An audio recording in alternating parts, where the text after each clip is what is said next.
കരൂർ അപകടത്തിൽ വിശദീകരണം തേടി കേന്ദ്ര ആഭ്യന്തര മന്ത്രാലയം. വിജയ്ക്ക് സുരക്ഷാ വീഴ്ച ഉണ്ടായോ എന്ന് CRPF-നോടാണ് വിശദീകരണം തേടിയത്. അതേസമയം അപകടത്തിൽ CBI അന്വേഷണം വേണമെന്ന ആവശ്യത്തിൽ TVKയിൽ ഭിന്നത. CBI അന്വേഷിക്കണമെന്നാണ് TVK general secretary Aadav Arjuna ആവശ്യപ്പെടുന്നത്. പക്ഷേ CBI വേണ്ട എന്ന നിലപാടിലാണ് N. ആനന്ദ്. വിവരങ്ങളുമായി മുഹമ്മദ് റഹീസ്. ആഭ്യന്തരമന്ത്രി അമിത്ഷാ വിജയോട് സംസാരിക്കാൻ ഫോണിൽ വിളിക്കുകയും എന്നാൽ വിജയ് ഫോണിൽ സംസാരിക്കാൻ തയ്യാറല്ല എന്ന നിലപാട് അറിയിക്കുകയും അങ്ങനെ ഒരു വാർത്ത കേട്ടിരുന്നു. അപ്പോൾ അതിൻ്റെ തുടർച്ചയിലാണോ ഈ ആഭ്യന്തര മന്ത്രാലയത്തിൻ്റെ അന്വേഷണം? ആ അന്വേഷണം എന്താണ്?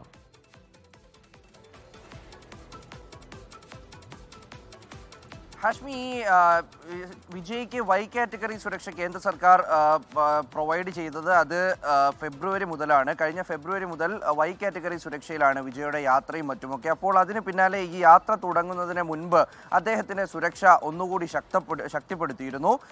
മതിയായ നിർദ്ദേശങ്ങൾ വിജയ്ക്ക് കമാൻഡോസ് നൽകുകയും അതനുസരിച്ച് വേണം യാത്ര നടത്താൻ എന്നതടക്കമുള്ള കാര്യങ്ങളൊക്കെ അങ്ങോട്ടും ഇങ്ങോട്ടുമൊക്കെ പറഞ്ഞിരുന്നു.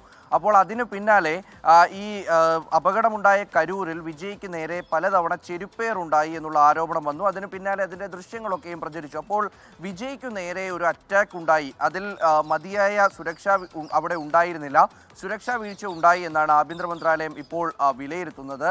കേന്ദ്ര ആഭ്യന്തരമന്ത്രി അമിത്ഷാ ഇപ്പോൾ ഈ CRPF-നോട് വിശദീകരണം തേടിയിട്ടുണ്ട്. വിജയ്ക്ക് ഏതെങ്കിലും തരത്തിലുള്ള സുരക്ഷാ വീഴ്ച ഉണ്ടായിട്ടുണ്ടോ, എന്തുകൊണ്ട് അത് മുൻകൂട്ടി കാണാൻ കഴിഞ്ഞില്ല എന്നതടക്കമുള്ള ചോദ്യങ്ങളാണ് ഇപ്പോൾ ഉയർത്തുന്നത്. ഈ പരിപാടിയിലുടനീളം വിജയ്ക്ക് സുരക്ഷാ വീഴ്ച ഉണ്ടായിട്ടുണ്ട് എന്നുള്ള കാര്യം ഉറപ്പാണ്. കാരണം പലതവണ കുപ്പികളും മറ്റുമൊക്കെ വിജയ്ക്ക് നേരെ എറിയുകയും അങ്ങനെ അദ്ദേഹം ഒരു ഓപ്പൺ ബസ്സിന് മുകളിൽ നിന്ന് സംസാരിക്കുമ്പോൾ ഉണ്ടാകുന്ന എല്ലാ തരത്തിലുള്ള സുരക്ഷാ പ്രശ്നങ്ങളും അദ്ദേഹത്തിന് ഉണ്ടായിരുന്നു. അപ്പോൾ ഇതൊരു അപകടത്തിലേക്ക് നീങ്ങിയ സാഹചര്യത്തിൽ മാത്രമല്ല TVK അത്തരത്തിൽ സുരക്ഷാ വീഴ്ച ഉണ്ട്, വിജയ്ക്ക് നേരെ കുപ്പി എറിഞ്ഞു, കല്ലെറിഞ്ഞു, ചെരുപ്പെറിഞ്ഞു എന്നൊക്കെ പറയുമ്പോൾ സ്വാഭാവികമായിട്ടും അതിലൊരു അന്വേഷണം കൂടി വരേണ്ടതുണ്ടായിരുന്നു. അങ്ങനെ എന്തായാലും കേന്ദ്ര സർക്കാർ വലിയ താല്പര്യമാണ് ഈ വിഷയത്തിൽ കാണിക്കുന്നത് എന്നുകൂടി എടുത്തു പറയേണ്ടി വരും. ഈ ഘട്ടത്തിൽ അതുകൂടി ചർച്ചയാകുന്നുണ്ട്. പലതവണ വിജയെ വിളിക്കാൻ ശ്രമിക്കുന്നു, അതിനുശേഷം TVK നേതാക്കളെ വിളിക്കുന്നു, സിനിമാ താരങ്ങൾ വഴി വിജയെ ബന്ധപ്പെടാൻ അമിത്ഷാ ശ്രമിക്കുന്നു.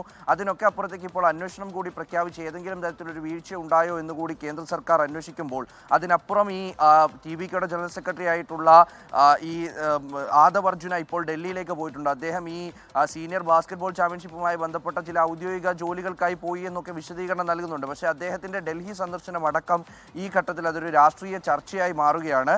അപ്പോൾ അങ്ങനെ നിലനിൽക്കെ ആഭ്യന്തര മന്ത്രാലയം ഇത്തരത്തിൽ കൂടിയൊരു കാര്യത്തിൽ ഇടപെടുമ്പോൾ അതിന് രാഷ്ട്രീയമാനമുണ്ട് എന്നാണ് പൊതുവെയുള്ള ചർച്ച. അത്തരത്തിലാണ് കാര്യങ്ങൾ നിലവിൽ പോകുന്നത്. ഹാഷ്മി, എന്തായാലും അതിനോട് ചേർത്ത് വായിക്കേണ്ടത് ഈ വിജയെ അങ്ങനെ BJP രൂക്ഷമായ ഭാഷയിൽ വിമർശിക്കുന്നതേയില്ല.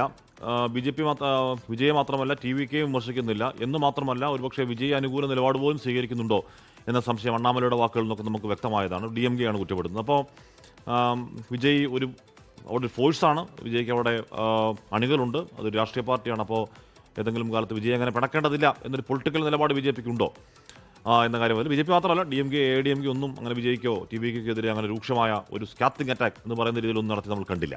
ലോകത്തെവിടെയായാലും ഏത് സമയത്തും 24 വാർത്തകളും ഓഗ്മെന്റഡ് റിയാലിറ്റി പാക്കേജുകളും എക്സ്പ്ലെയിനറുകളും വിശദമായി കാണാൻ ഞങ്ങളുടെ YouTube ചാനൽ നിങ്ങൾക്ക് സബ്സ്ക്രൈബ് ചെയ്യാം.